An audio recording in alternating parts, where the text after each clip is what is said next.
Ndabaramukije cane bakunzi ba Ntambwe Data TV na cane mwebwe abakunzi ikiganiro yaga muganga isanzwe gicishwamwo inyigisho ntungamagara hamwe n'impanuro ntungamagara.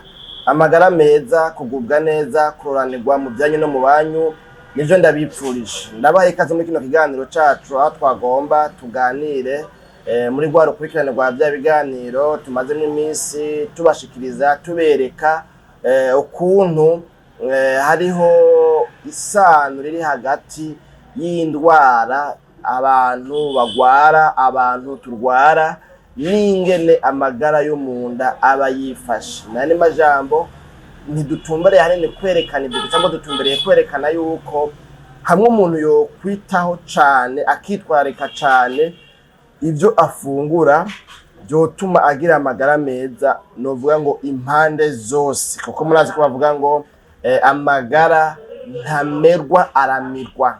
Bavuze ngo ntamerwa aramirwa, bigomba kwerekana yuko adapfa kuza uko nyene amagara meza, ahubwo ico umuntu novuga ngo yihereza, ivyo umuntu yihereza, ivyo umuntu afungura, ivyo umuntu anwa ari byo bizana namwe amagara meza. Murazi kandi bahari n'abavuga ngo ubwiza buca mu kanwa. Ubwiza buca mu kanwa rero bisigura yuko ubwiza akabiri kabomvye, ifreshere, kugira amagara meza, itaye, ukuvyibuha, ukugirane, gutagata, ivyo byose bituruka ku byo dufungura. Bya bindi dufungura rero mu yandi majambo, hamwe vyoba bidatunganye neza, bitameze neza, hamwe tutokwitwareka ngo byo dufungwa n'ibyo tunwa bibe ibintu novuga ngo byakurikiranwe neza, byagiriwe isuku, byatunganijwe neza, nimba ari bitekwa byatetswe neza, nimba ari biribwa bibisi naho umuntu akaba yaravye yuko byagiriwe isuku, kumbure ataya miti ibirori na nibindi bapomfye ko nimba ari nk'itomati canke intore canke ibindi byoba bihari. Muri ico gihe rero hamwe umuntu yovyitwarira gutyo oya byomufasha kugira amagara meza. Muri bino biganiro rero uyu munsi twatuza no kubabwira yuko mu byukuri kwa kuri twavuga yuko hari ico bita ngo ni flore intestinale. Iyo flore intestinale nayo ni barrière immunitaire, ni umugwi w'abasirikare bo mu mubiri bagwanira umubiri, bawukingira, bawurinda kugira ngo ntusinzikazwe n'indwara. Ko murazi yuko indwara ni nyinshi zaragwiriye, kandi igihe cose hagize ikintu gihungabanya amagara meza, abo basirikare bacu bo mu mubiri baba bahari kugira ngo badufashe kwivuna umwansi, kugwanya novuga ngo ayo ma microbe, iyo migera, iyo micafu, izo ndwara, kugira ngo bikunde babishoboye bakingira umubiri wacu. Kuko hari igihe abasirikare bo mu mubiri wacu bananirwa ntibabishobore, batabishoboye naho murumva yuko rero ico gihe hatabaho kuneshwa, hatabaho gutsindwa. Twabonye yuko rero hari ico bita ngo ni déséquilibre de la flore intestinale. Iyo déséquilibre de la flore intestinale nayo nico twabonye ko muri terme technique y'ikiganga mu gifaransa bavuga ngo ni dysbiose. Iyo dysbiose rero ni igihe haba habayeho guhungabana canke se novuga ngo ukuneshwa canke se ukugabanuka kw'abasirikare bo mu mubiri, na cane uwo mugwi nyine dutumbereye kuvuga wo munda, kubera munda bivanye n'ingene hatunganijwe n'ibikorwa bikorekera ku magara ajanye n'ibihimba by'ihoka, ibintu bivuga ngo ni appareil digestif, ibihimba bijejwe ihoka. Ico gihe rero abasirikare bajeje kugwanira ivyo bihimba, gutunganya ingene ibintu vyogenda neza, hoba umutekano n'amahoro mu bihimba vyo munda. Iyo bahungabanye, iyo babaye bakeya, iyo baneshejwe, iyo batsinzwe, iyo habonetse novuga ngo ikibabangamira, hacabaho rero iyo déséquilibre twita rero ngo ni dysbiose. Igihe cose rero habaye iyo dysbiose, no kuvuga yuko haca habaho rero ingaruka mbi z'uko umuntu usanga akunda kugwaragurika. Twarabonye yuko rero ico kintu rero co guhungabana kw'abasirikare bo munda mu bihimba bijejwe ihoka ry'ibifungurwa, iryo hungabana ryabo rirafitaniye isano ridasanzwe n'indwara turwara. Twarabonye ibitari bike, twarabonye indwara zo mu nda byo twakutagwa ibibazo cyangwa se indwara zo mu nda les troubles digestifs et les maladies inflammatoires twarabonye ibyo bitangwa na maladie métabolique za ndwara novuga ngo ziba zirimwo ubuvyibuhe ndenza rugero igisukari cyangwa se isukari ndenza rugero maze by'ama diabete twarabonye yuko ibintu novuga ngo by'ama obesity ukuvyibuha birenze urugero navyo nyine bifitaniye isano n'iki kibazo ca déséquilibre de la flore intestinale ariyo twita ngo ni dysbiose. Uyu munsi rero tuje kwabwira yuko iyo habaye rero iyo dysbiose ntihabaho ibyo byo nyine tumaze kubona muri ibyo biganiro byose twabonye, ariko habaho n'ikicuko ngo usanga ngo umuntu afise ikibazo c'abasirikare bake mu mubiri cyane cyane mu bihimba vyihoka ngo aragirane usanga afise ikibazo cyo kuba expose ku ma infection, kuvuga ngo arakunda kugwaragurika, arakunda kubangamirwa no gukarirwa n'indwara z'ubwandu byo twite ngo na ma infection.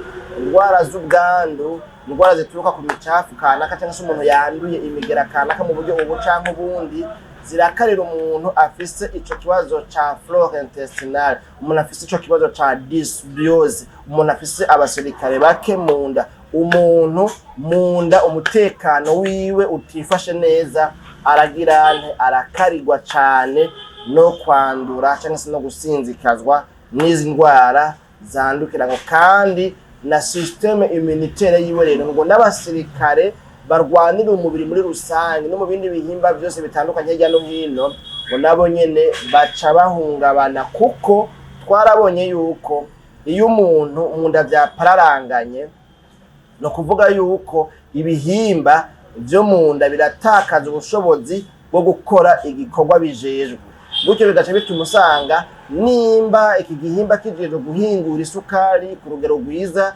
nimba kino gihimba kijejwe kuyungurura kumbure ibyo umuntu yariye, nimba kino gihimba kijejwe ibi na biriya, kitakaje ubushobozi murumva ico gihimba ntigisubira gukora bya bindi kijejwe, kandi kidakoze bya bindi kijejwe naho no kuvuga umubiri nturonka byangombwa byankenerwa bikenewe mu mubiri wacu dukura mu byo twafunguye.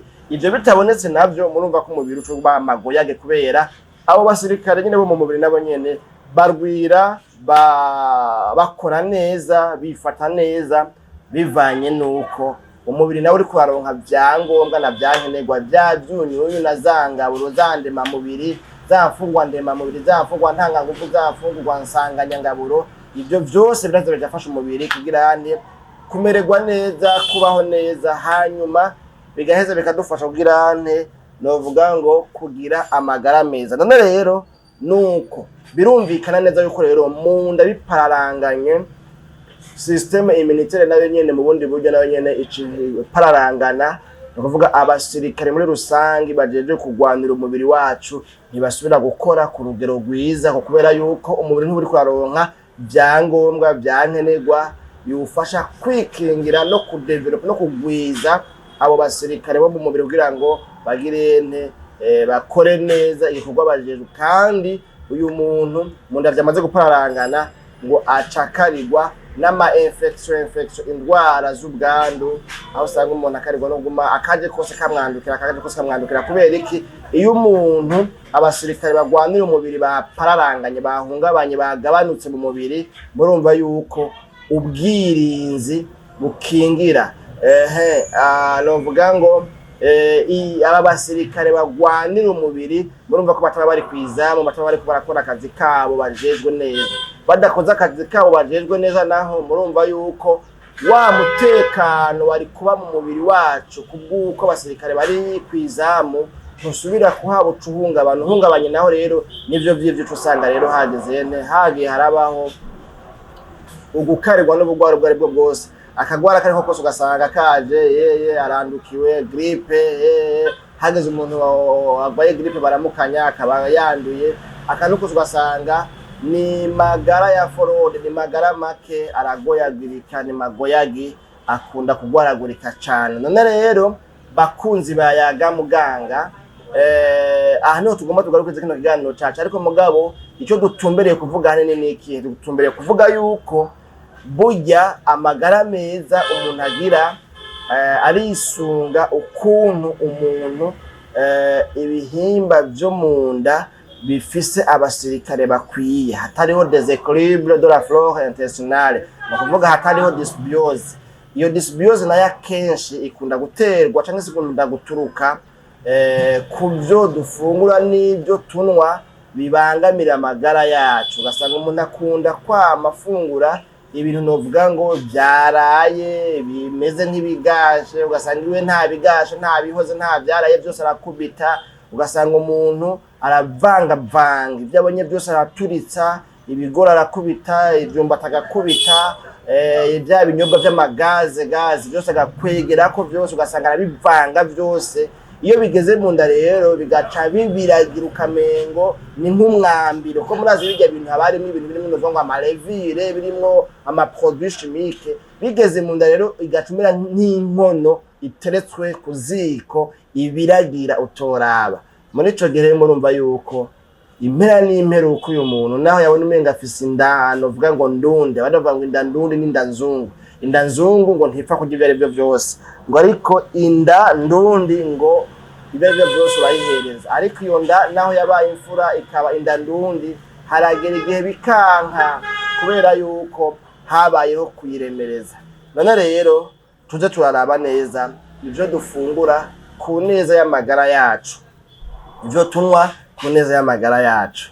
Umuntu akwiye kwiyumviriza, akwiye kwikontorora, akumva hagarukiriza, ntapfe gufungura hovyo, ntapfe kunwa hovyo, ntapfe kurya ibyo ari byo byose, ariko aze ariyubara kandi aze aritwararika kugira ngo bikunde abungabunge amagara yo munda. Amagara ni katihabwa, amagara ni amazi aseseka ntibayore. Hamwe umuntu atoyabungabunga vyomugora kandi vyomugira kwingaruka mbi. None rero ni aya majambo nayo numva twosanga muri kino kiganiro mbabwira yuko gukarirwa n'indwara zandukira gushobora gufitana isano rinini ya cane n'ingene mu mubiri hawe hahungabanye umutekano mu bihimba bijejwe ihoka ry'ibifungurwa, kandi kw'ivyo bikwega vyinshi usanga n'abasirikare bagwanira umubiri muri rusange rero nabo nyene baca bahungabana, baca bagabanuka, bagaca batsindwa.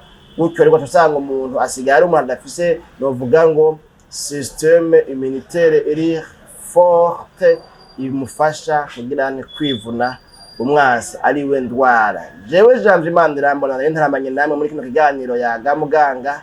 Aha niho ndabike bantu tuzosubira mu kiganiro Yaga Muganga cy'ubutaha ni agahwane.